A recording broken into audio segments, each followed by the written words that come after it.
What is acknowledgement and what's recognition? And it's a little bit different when you look at the terms when you apply it to business instead of what you may think about in your everyday life. Acknowledgement, it's about appreciation of a person's inherent value.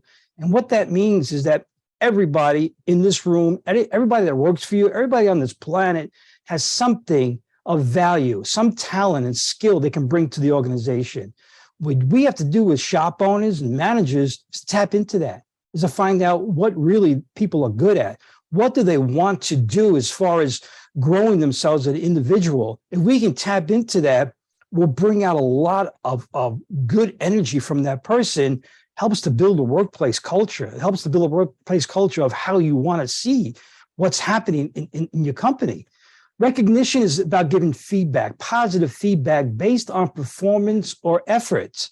The reason why I put effort down here is because sometimes, we have employees that may stumble a little bit, may make some mistakes, may, fall down a little bit, and that's okay.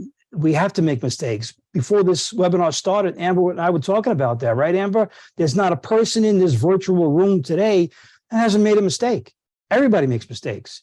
So, so sometimes we just look at the positive results and what we think is positive, but giving positive feedback is more about making sure that you recognize a person for what they're doing, let them know the score of the game, let them know how they're doing, both good and bad, but with a lot of positive feedback. Sometimes not too much harping on them if they make a mistake, but more importantly, give them the recognition that they're doing a good job.